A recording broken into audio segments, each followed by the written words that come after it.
My channel. ಇವತ್ತು sweet ಅವಲಕ್ಕಿ ಪೊಂಗಲ್ ಮಾಡೋಣ.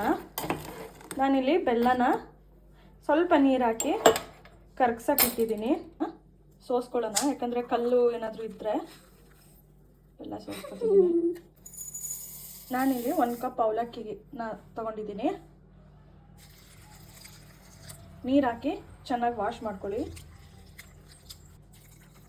ತೊಳೆದಿರೋ ಅವಲಕ್ಕಿಗೆ ಸ್ವಲ್ಪ ನೀರು ಹಾಕಿ ನೆನೆಸಿಟ್ಕೊಳ್ಳಿ.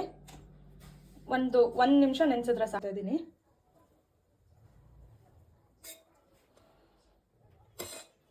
ಇಲ್ಲಾಂದರೆ 2 ಸ್ಪೂನ್ ತುಪ್ಪ ಹಾಕ್ಕೊಳ್ಳಿ. ಇಲ್ಲಿ 7ರಿಂದ 8 ಬಾದಾಮಿನ ಸಣ್ಣಗೆ ಕಟ್ ಮಾಡಿರೋ ಬಾದಾಮಿ ಮತ್ತು ಒಂದು 7ರಿಂದ 8 ಗೋಡಂಬಿ ಹಾಕೋತಾ ಇದ್ದೀನಿ. ಇಷ್ಟನ್ನು ಫ್ರೈ ಮಾಡ್ಕೊಳ್ಳಿ. ದ್ರಾಕ್ಷಿ ಹಾಕ್ತಿದ್ದೀನಿ. ಮಾಡಿ ಸಣ್ಣಕ್ಕೆ ಇಟ್ಕೊಂಡಿರೋದು ಕಾಯಿ ತುರಿ ಹಾಕೊಳ್ಳಿ. ಬೇಡ ಅಂದರೆ ಸ್ಕಿಪ್ ಮಾಡ್ಬೋದು, ಟೇಸ್ಟು ಚೆನ್ನಾಗಿರುತ್ತೆ ನೀವು ಕಾಯಿ ತುರಿ ಹಾಕಿದ್ರೆ. ನೆನೆಸಿರೋ ಅವಲಕ್ಕಿ ಹಾಕ್ತಾಯಿದ್ದೀನಿ. ನಿಮ್ಗೆ ಎಷ್ಟು ಬೇಕು ಅಷ್ಟು ಅವಲಕ್ಕಿ ಹಾಕೊಳ್ಳಿ. ಅದನ್ನು ಅಷ್ಟೇ ತುಪ್ಪದಲ್ಲಿ ಫ್ರೈ ಮಾಡಿ.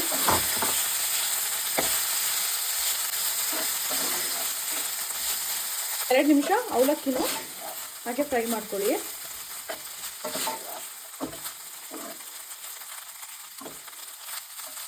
ಒಂದು 2 ನಿಮಿಷ ಫ್ರೈ ಆದರೆ ಸಾಕೋದು. ಫ್ರೈ ಮಾಡಿದ್ಮೇಲೆ ಬೇಯಿಸಿಟ್ಕೊಂಡಿರೋದು ಹೆಸರು ಬೇಳೆ ಹಾಕೊಳ್ಳಿ.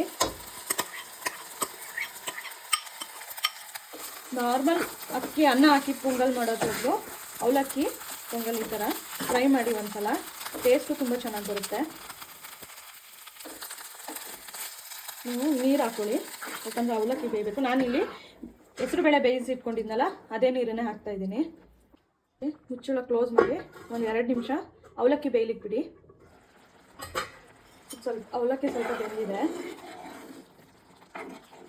ಈಗ ನಾವು ಬೆಲ್ಲ ಸೋಸಿ ಇಟ್ಕೊಂಡಿದ್ವಲ್ಲ, ಈಗ ಬೆಲ್ಲ ಹಾಕೊಳ್ಳಿ.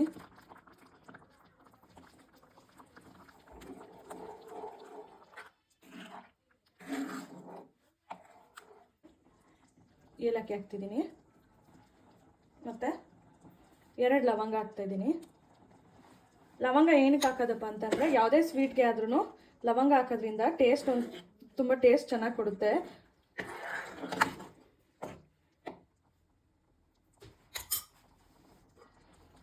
ಇದನ್ನು ಮತ್ತೆ ಕ್ಲೋಸ್ ಮಾಡಿ ಒಂದು 5 ಮಿನಿಟ್ಸ್ ಬೇಯಲಿಕ್ಕೆ ಬಿಡಿ. ಆಗಿದೆ ಇವಾಗ.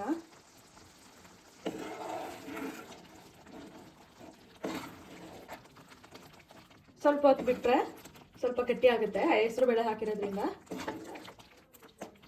ಅವಲಕ್ಕಿ ಪೊಂಗಲ್